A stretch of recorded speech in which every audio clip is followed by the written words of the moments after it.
L'entretien individuel à l'OFPRA. La présence à l'entretien. Cet entretien est très important. C'est le moment pour présenter votre situation et pour expliquer les raisons qui vous amènent à demander une protection en France. Vous pouvez préparer cet entretien en avance, seul ou avec l'aide d'associations ou d'avocats. Si vous êtes convoqué à un entretien, vérifiez bien l'adresse à laquelle vous devez vous rendre. Il s'agira le plus souvent, mais pas toujours, de Fontenay-sous-Bois. Attention, si vous ne vous présentez pas à cette convocation, l'OFPRA pourra prendre une décision sur votre demande d'asile uniquement au regard du contenu de votre formulaire de demande d'asile et des documents que vous aurez versés.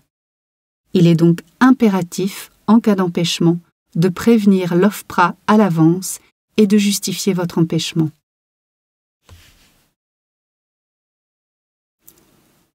Le déroulé de l'entretien. Vous y serez entendu par un agent de l'OFPRA appelé officier de protection qui aura déjà lu votre formulaire de demande d'asile. L'officier de protection connaîtra également très bien la situation politique, sociale et culturelle de votre pays. Si nécessaire, un interprète sera mis à disposition par l'OFPRA et parlera la langue que vous avez choisie au guichet unique. Une bonne compréhension entre l'interprète et vous-même est fondamentale. L'officier de protection vous demandera si vous comprenez bien l'interprète. Prévenez-le à tout moment de l'entretien si vous ne le comprenez pas bien. L'entretien dure en moyenne 1h30.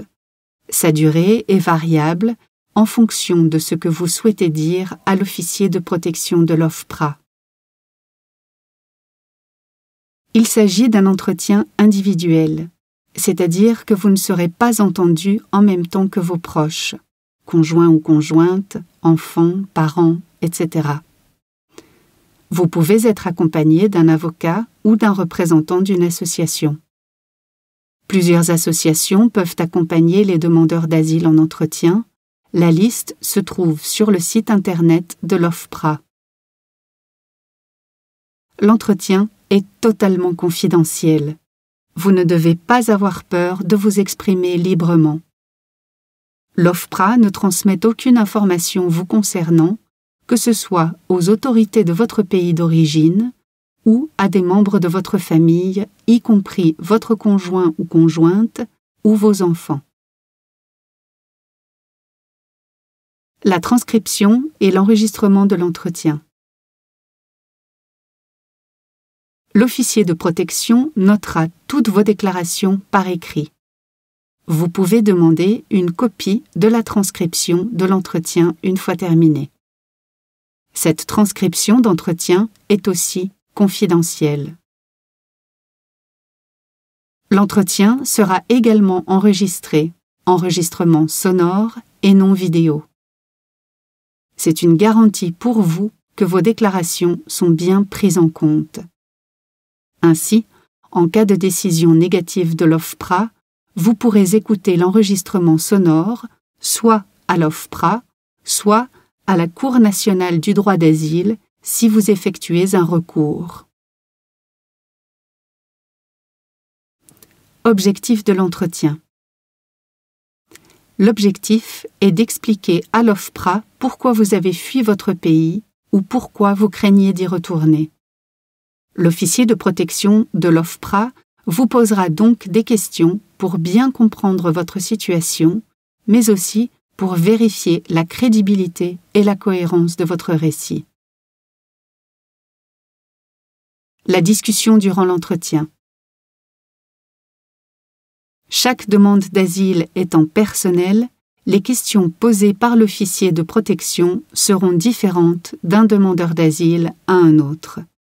Les questions pourront porter sur vos informations personnelles, identité, date et lieu de naissance, etc., sur votre situation familiale et professionnelle, sur votre parcours jusqu'en France, sur votre situation dans votre pays d'origine, sur les raisons pour lesquelles vous avez fui votre pays et sur la capacité ou l'incapacité des autorités de votre pays à vous protéger. Les questions peuvent être générales ou précises. Lors de l'entretien, vous pouvez signaler à l'officier de protection toute difficulté d'expression, comme des troubles de la mémoire. N'hésitez pas à faire répéter les questions si vous ne les avez pas comprises. Aux questions qui vous seront posées, vous devrez répondre à l'officier de protection de la façon la plus précise possible, lui donner le maximum d'informations. L'officier de protection doit pouvoir comprendre ce que vous craignez personnellement en cas de retour dans votre pays et si ces craintes sont toujours d'actualité.